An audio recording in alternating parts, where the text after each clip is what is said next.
So you own a Ninja Slushi, but you don't have any good alcoholic slushie recipes? Well, I've got you covered. Today, I'm testing 4 different recipes and ranking them on how they taste. The last recipe will be a little bit complicated since it's a full-on whiskey milkshake, but at least our first recipe is only 1 ingredient. And as someone who has tested a couple dozen recipes already, I'm not gonna take it easy on the rankings. So let's kick it off with this hard strawberry lemonade. Since the Ninja Slushi requires at least 16 ounces of liquid, I'm using 2 cans that are 12 ounces each. And to make it, it's pretty simple. Open up the little flap on the top and pour your ingredients right through there. It even has a filter in here, so if it's not completely smooth, your liquid, then it'll catch that in there. And make sure you save a little bit just for the pre-taste test. And after 15 seconds of prep, we close it back up, turn the machine on, hit our spiked slush setting, and then we're gonna want to adjust this to just 6 total bars. So I'll hit that down button until we're at 1, 2, 3, 4, 5, 6. And I should be back with you in about 20 to 30 minutes when this is ready, so we'll check on it then. So this took about 12 minutes, which was actually faster than I was expecting. But now let's get it dispensed and go for the taste test. Hopefully just pulling down this handle gives us a nice thick slushie.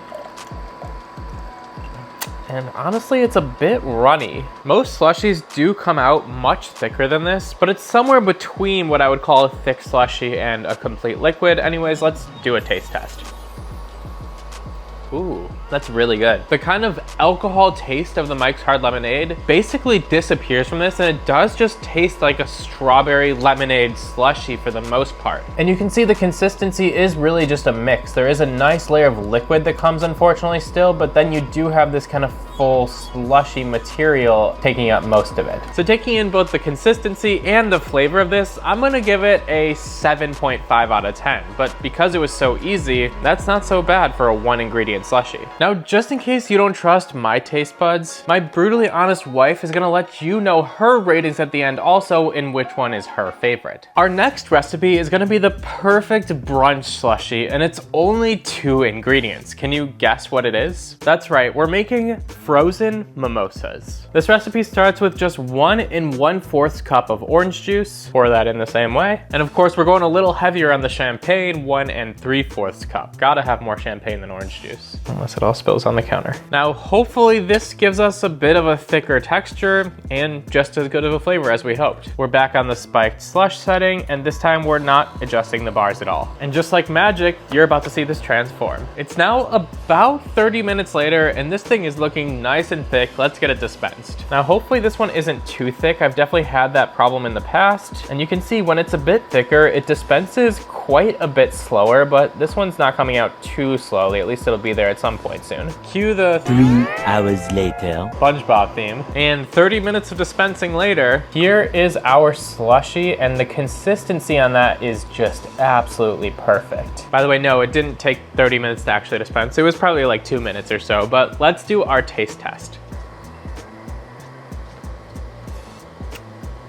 I mean, it tastes exactly like you'd expect. It tastes like a frozen mimosa. I'm not the biggest fan in the world of mimosas, but this is pretty good and I would definitely drink it. I think it's slightly better than our first slushie, and the consistency is significantly better, so I'm gonna give it an 8.2 out of 10. Which one would you prefer, a mimosa non-slush or mimosa slush?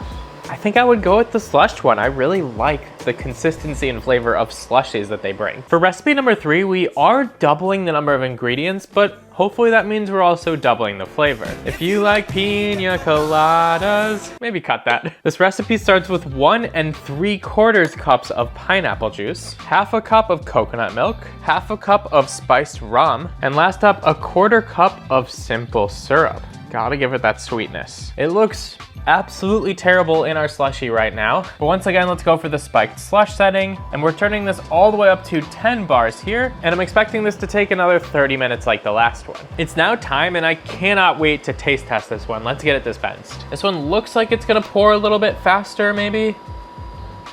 And maybe a little bit. The slow dispensing is probably my only complaint about the Ninja Slushi. I don't understand why it takes so long sometimes. But there is our perfect slushy texture. Here we go. How does this one taste? Oh yeah, this one's special. This one's really, really flavorful. absolutely delicious, perfect consistency. I gotta give it a 9.5. I think this one might end up being my wife's favorite flavor, but before we get to the taste test, we've gotta make recipe number 4, which is a chocolate peanut butter whiskey milkshake. If that doesn't get you excited, you might be watching the wrong video. This one starts with 1.5 cups of whole milk, half a cup of Screwball's peanut butter whiskey, oddly specific, but pretty easy to find it. 1 cup of heavy cream, which really adds to the whole milk for sure. A teaspoon of vanilla extract, and please make sure you use real vanilla. It is 100 times better. A 1/4 cup of chocolate syrup. Look how delicious that looks. Kind of want to just put my tongue under it, don't you? 1 tablespoon of peanut butter powder. I'm not sure why not regular peanut butter, but this is what it calls for. And 2 tablespoons of cocoa powder. Definitely gonna make it nice and chocolatey. So it turns out you probably wanna blend all the ingredients together before throwing it into here. If you make the same mistake I did, you'll kind of just have to scrape this all through there a little bit at a time. I think it's gonna end up tasting the same though. Now, although this was the most amount of ingredients, I was still able to prep it in about 5 minutes. And once again, in about 30 minutes, we'll see if it was worth it. And now for our final taste test, which is dispensing much quicker than the last 2, that's for sure. But still looks like a milkshake to me. It smells peanut buttery, chocolatey, a little bit like whiskey, almost exactly like you'd expect. Here we go. How does it taste? Oh yeah, that's got the perfect milkshake consistency. All of the flavors are coming through. I'm really getting a lot of peanut butter, a lot of chocolate, a slight hint of whiskey. I mean, if you like all those flavors, you're going to give this a 10 out of 10. It's absolutely delicious. I'm not a big whiskey drinker, so for that, I'm gonna bring it down to an 8.5 out of 10 for me. But are you guys ready for the real critics' thoughts? All right, here's our first drink. Ooh, that's good. 8 out of 10. That would be really nice on a summer day. Here's our second drink. It's the Mimosa. I prefer it not flushed. I'm gonna give it a 7 out of 10 though. It's not terrible. Super excited for this one. This is the third drink, Pina Colada. Yep, can't wait to sip on this all day. This is so good. My 10 out of 10 for sure. Takes me back to the beach. All right, and then drink number 4. Okay, you can barely taste alcohol on this one. This one's really good. This is a 9 out of 10. But of course, my favorite, as my husband predicted, was the Pina Colada. If you're looking for 4 more Ninja Slushi recipes you can make, including ones with just 1 ingredient, you're gonna wanna check out this video right here. And none of those have alcohol in them.